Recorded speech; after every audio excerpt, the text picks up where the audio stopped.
There's been an intrusion. Let's go, move. Terrorists attack the White House and take the president hostage. But disgraced Agent Banning finds himself trapped along with the president's son. Banning fights to save the president and the White House in Olympus Has Fallen.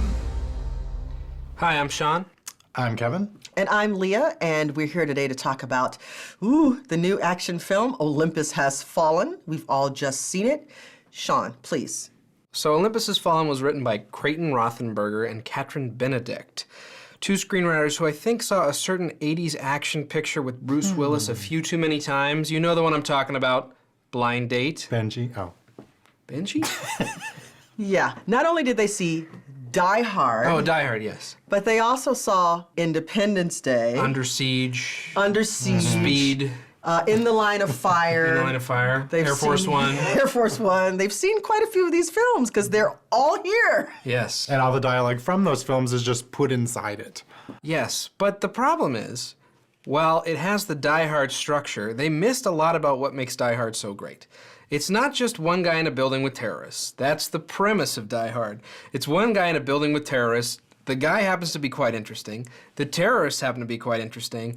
And such is not the case in Olympus Has Fallen. Because these writers clearly have been influenced by a lot of the kind of action thrillers from the 80s and 90s, they just pulled pieces of it together and kind of hodgepodge assembled it here, and consequently we have a lot of superficial action. Even the Mike Banning character, there's elements that could be interesting to him. That could haunt him. That could weigh on him a little bit.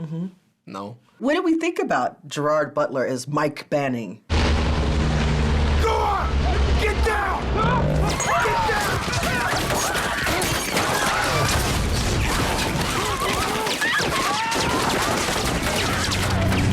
Gerard Butler's fine. Yeah.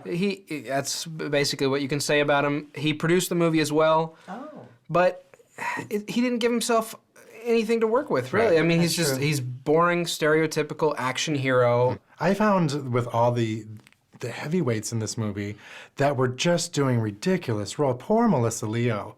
When they're beating her up and they're dragging her out and she's quoting the freaking Pledge of Allegiance, I was like, what is happening? She thinks she's in a much better movie than she really is. It is sad because she's sort of, she's acting like this is going to get her another Oscar or something, and it's like, no. I'm sorry, Melissa Leo. And then you've got Morgan Freeman doing Glenn Close's role from Air Force One, and you got Angela Bassett with another bad wig. I'm just like, wow, really? And all they do is sit around a table and bark orders and go, oh my God. What do we think about this director, Antoine Fuqua? He brought us Training Day, Tears of the Sun, Shooter, right? I thought I was watching the White House being taken over by terrorists. I mean, it's a glossy production. That's right. It's well produced. There's money on screen, and you could see it. It looks like the White House. It looks like Washington, D.C. But, you know, you can't do anything as a director when you've got bland characters and a story that just isn't that interesting. I mean, he used to be a pretty, more of a gritty director. Yeah. And now he's just doing Michael Bay stuff. I mean, when they're throwing the flag off the roof of the White House and it's going down like this for 5 minutes. With bullet holes. Right. I was like, come on now. Olympus Has Fallen is a serviceable action spectacle that should be viewed from the comfort of your own home. Stream it. Olympus Has Fallen, and it can't get up. For laughs, I say stream it. Well, Olympus Has Fallen has some adrenaline to please hardcore action fans, but we've seen it before, and much better. Skip it. In this very democratic process, our votes add up to one full ticket, which is a stream it for Olympus Has Fallen. Cheers. Cheers. At least we got White House Down coming out, right? Right. Come out to the coast, we're having a few laughs. Who's driving this car, Stevie Wonder?